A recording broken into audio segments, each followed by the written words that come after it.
Bonsoir mesdames, messieurs, bienvenue à Perspective. Conférence de presse exceptionnelle donnée par le pape dimanche soir durant son retour en avion. Durant 1h30, il a répondu à toutes sortes de questions sur la réforme de la curie, la place des femmes dans l'Église, l'accueil des divorcés remariés et la future canonisation des papes Jean XXIII et Jean-Paul II notamment. Merci à KTO de l'avoir filmée et traduite, à voir aussi sur notre site.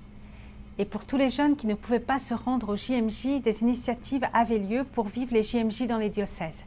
À Montréal, Mission Jeunesse et les franciscains ont organisé avec plein d'organismes une fin de semaine au sanctuaire de Padre Pio. Notre collègue Koivu a eu au téléphone Jean-Sébastien Lajoie, animateur de pastoral pour la famille franciscaine.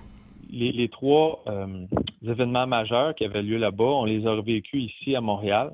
Donc, le vendredi soir, on a vécu un chemin de croix ensemble. Le samedi soir, il y avait une vigile d'adoration avec sacrement du pardon disponible. Et le dimanche matin, il y avait la messe, la grande messe des JMJ. Avec ces événements-là, on a ajouté des ateliers, des catéchèses. Il y a eu une messe maronite aussi. Il y avait un feu de camp. Il y a eu de l'adoration très tard le samedi aussi. Un des éléments très, très intéressants que j'ai trouvé de ces JMJ à Montréal, ça a été que c'est devenu un peu le carrefour de plusieurs spiritualités différentes. Il y a plusieurs groupes qui se sont intégrés à la fin de semaine, à l'événement, et qui se sont vraiment appropriés cet événement-là. Donc, c'est très, très bien, les collaborations. Ça s'est tellement bien passé. J'ai eu beaucoup, beaucoup de beaux commentaires des gens. Il y avait de la joie, des sourires, de l'enthousiasme. Les gens étaient vraiment heureux. Beaucoup de bénévoles. Il y a beaucoup de bénévoles qui nous ont aidés. C'était vraiment, sans eux, là, je ne sais pas comment est-ce qu'on s'en serait sorti.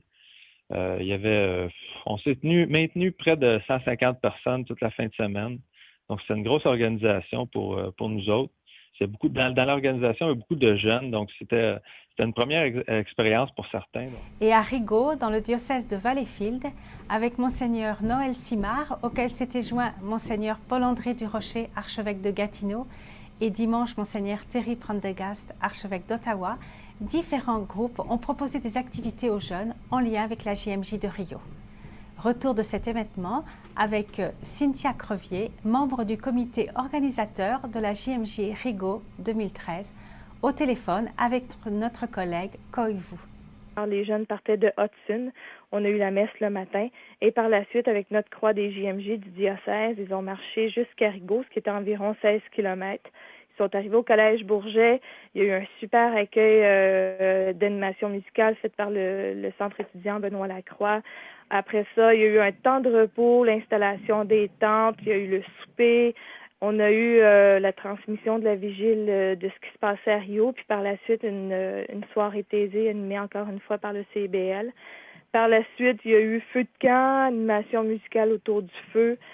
Le dodo, le lendemain matin, on avait 2 ateliers. Après le petit déjeuner, un atelier de préparation de la liturgie. Puis, il y avait un atelier aussi sur les armoiries. Alors, chaque jeune était invité à faire ses propres armoiries après avoir reçu les informations, la réflexion de chacun des 2 évêques qui étaient présents avec nous, soit Monseigneur Simard, l'évêque de Valleyfield, puis Monseigneur Durocher. On a eu la messe célébrée au sanctuaire Notre-Dame de Lourdes à Rigaud.